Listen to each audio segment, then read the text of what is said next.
Hello everyone, সবাই কেমন আছো? আশা করি সবাই ভালো আছো। কিউট ফ্যামিলির নতুন আরেকটি ব্লগে তোমাদের সবাইকে স্বাগত। আজকের ব্লগটি কাকে নিয়ে আসলে তোমরা এতক্ষণে বুঝেই গেছো। ও মাও এদের দুজনের মনটা ভীষণ খারাপ। আয় মামা, মামা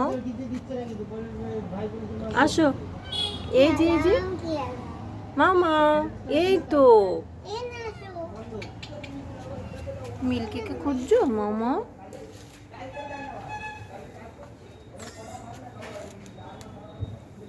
আজ দুদিন ধরে মামাও কিছু একটা খুঁজছে, ঘরে বাইরে রাস্তায় চলে যাচ্ছে, ওকে আটকে রাখা যাচ্ছে না। কি খুঁজছে সেটা আমি জানি। ও মিল্কিকে খুঁজছে, ও মিল্কিকে কোথাও দেখতে পাচ্ছে না।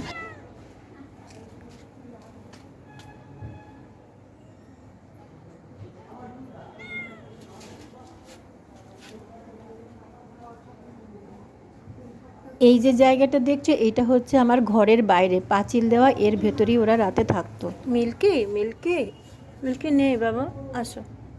তুমি মিল্কিকে খুঁজছো? মিল্কি তো নেই সোনা। মিল্কিকে খুঁজছো তুমি?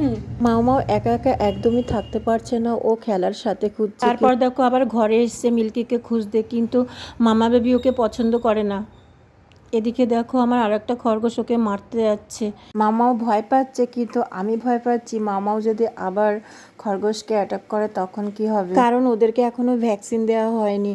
আমি ভেবেছিলাম একটু বড় হলেই ওরা ওর মায়ের সাথেই চলে যাবে। মিল্কি আর মামাওকে অ্যাডপশনের জন্য অনেককে বলেছিলাম, কিন্তু কাউকেই পাইনি। মামাও ঘরে একটু খেলা করছিল, তারপর দেখো আবারও বাইরে বেরিয়ে এলো। বাইরে বেরিয়ে এসে ওর মাকে দেখতে পেলো। ওর মা ওর সাথে খুব বেশিক্ষণ থাকে না। মাকে দেখতে পেয়ে মামাও একটু শান্ত হলো। ওর মা হঠাৎ হঠাৎ কোথাও উধাও হয়ে যায়, সব সময় ওদের সাথে থাকে না। আমি ওদেরকে যথেষ্ট খাবার দিই, তারপরও বাইরের থেকে দুজন দিদি ওদেরকে খাবার দিয়ে যায়। তারপরে ওর মার মনে হয় বাচ্চারা না খেয়ে আছে, তাই কোথাও চলে যায় খাবার। ঘন্টার পর ঘন্টা ও সেখানেই থাকে, কিন্তু কোনো খাবার পায় না। আর 4 মাস হয়ে গেল মিল্কি আর মামাও একসাথে বড় হয়েছে। 2 মাস মতো ওদেরকে আমাদের সাথে রেখেছিলাম, তারপর ওদেরকে রাতে খাঁচায় আটকে রাখতাম, সকাল হলেই ছেড়ে দিতাম। কিন্তু এই 7 দিন হলো ওদেরকে ওর মায়ের সাথে ছেড়ে দেখলাম যে না, ওর মার সাথে ওরা ভালোই থাকছে, কোনো অসুবিধা হচ্ছে না। আর ওরা একটু বড়ও হয়ে গেছে, এখন ভাবলাম কোনো হয়তো ভয় নেই। আমার বাড়িটা একদম রাস্তার পাশে, যার জন্য খুব ভয় লাগে যে প্রচুর গাড়ি যাতায়াত করে, যাতে ওরা রাস্তায় না যায়, সেই জন্য আমরা সব সময় চোখে চোখে রাখতাম ওদের। ওর মা ওদেরকে ডেকে জোর করে রাস্তায় নিয়ে যেত, রাস্তা পারাপার করাতো।